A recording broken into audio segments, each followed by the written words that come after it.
اسی لیے میں اکثر یہ کہتا ہوں ان نوجوانوں سے جن کو کچھ نصیحت کی جائے تو کہتے ہیں کہ مولانا ہماری لائف ہے، ہمیں انجوائے کرنے دی جائے، پیٹ بھرنے دے گی ہی نہیں، وہ بھوکا ہی رہے گا، وہ پیاسا ہی رہے گا جو دنیا کے پیچھے بھاگتا ہے۔ اسی اثنا میں انہوں نے ایک جملہ ایسا کہا، واقعی اگر آپ کے سامنے بھی ایسی بات آئے تو آپ بفر جائیں۔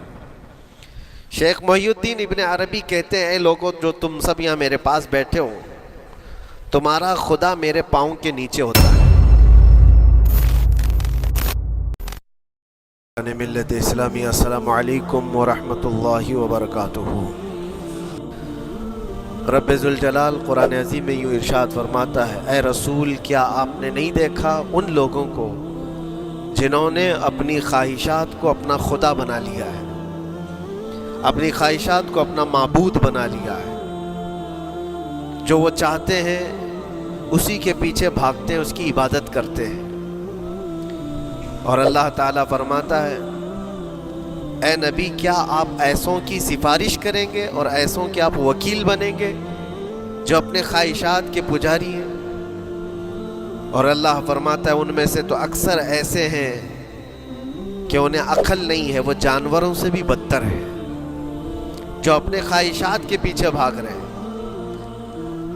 شیخ اعظم سیدنا محی الدین ابن عربی رحمۃ اللہ تعالی علیہ، ان کی کئی چیزیں لوگوں میں ایسی بھی مشہور تھی کہ شیخ محی الدین ابن عربی ایسے ایسے الفاظ بول جاتے ہیں جو شریعت میں ہوتے نہیں ہیں۔ بہت سارے مسائل ان کے ہیں، لیکن ایک بار شیخ محی الدین ابن عربی بیٹھے ہوئے تھے، کرسی پر ہیں، سامنے مریدین بھی ہیں، بہت سارے ملنے والے لوگ بھی آئے ہوئے ہیں۔ اسی اثنا میں انہوں نے ایک جملہ ایسا کہا، واقعی اگر آپ کے سامنے بھی ایسی بات آئے تو آپ بفر جائیں۔ شیخ محی الدین ابن عربی کہتے ہیں، اے لوگوں جو تم سب یہاں میرے پاس بیٹھے ہو، تمہارا خدا میرے پاؤں کے نیچے ہوتا ہے، تمہارا خدا میرے قدموں کے نیچے ہوتا ہے۔ سب ظاہر سی بات ہے، جیسے ایسا جملہ سنا تو اٹھ کر کے لوگ بھاگنا شروع ہو گئے کہ آدمی کافر ہو گیا۔ شیخ اعظم ہے یہ حضرت محی الدین ابن عربی، جن کی بہت ساری کتابیں ہیں، تصوف میں آپ کا ایک بہت بڑا باب ہے۔ لوگ اٹھ کر کے ادھر سے ادھر چلنے لگ گئے کہ ایسے ایسے جملے بول رہے ہیں، یہ محی الدین ابن عربی کو ہو کیا گیا، خدا پیروں کے نیچے ہوگا، کفریہ جملہ ہے۔ سب تو چلے گئے، دو باقی رہ گئے جو مخصوص مریدین میں سے تھے۔ انہوں نے کہا کہ حضور جو جملے سنے ہم کو بھی کانوں پر یہ وزن لگ رہے ہیں، لیکن کیوں کہا آپ نے ایسا؟ اس کا کچھ معنی ہے؟ آپ جیسے عظیم المرتبت بزرگ سے ایسا جملہ کیسے ممکن ہے؟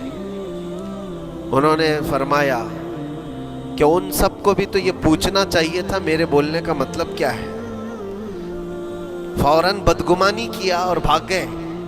تم دو باقی رہ گئے، میں بتاتا ہوں کہ میں نے یہ جملہ کیوں کہا تھا۔ تو کرسی پر بیٹھے تھے اور چٹائی نیچے بچھی ہوئی تھی یا قالین بچھی ہوئی تھی جس پر لوگ بیٹھے ہوئے تھے۔ آپ نے اپنے ان دو مریدین سے کہا یہ چٹائی اٹھاؤ۔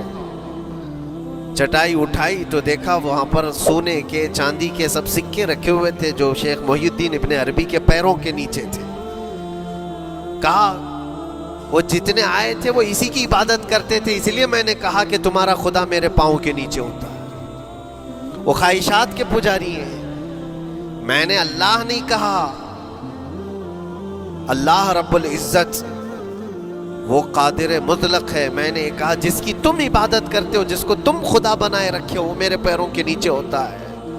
اور حقیقت ہے میرے عزیزوں، جنہوں نے خواہشات کے پیچھے بھاگنا شروع کیا، در حقیقت وہ اپنا خدا بنا چکے ہوں۔ کیا ایسا نہیں ہوتا ہے کہ جو بندہ ضدی طبیعت کا ہوتا ہے، چاہ لیتا ہے کہ یہ مجھے چاہیے تو چاہیے، یہ مجھے چاہیے تو چاہیے، یہ جو ضد ہے اپنی خواہش کو پوری کرنا، یہاں پر کہا گیا ہے کہ وہ اپنی خواہش کی عبادت کر رہا ہے، اس کے پیچھے بھاگ رہا ہے۔ اسی لیے اللہ کے نبی صلی اللہ تعالیٰ علیہ وسلم کی ایک حدیث میں آپ کو سناؤں۔ حضور اکرم صلی اللہ علیہ وسلم ارشاد فرماتے ہیں، لا یؤمن احدکم حتی یکون ہواہ تبعا لما جئت بہ، تم اس وقت تک پورے مومن نہیں ہو سکتے جب تک کہ اپنی خواہشات کو میری مرضی کے مطابق نہیں بنا دو گے۔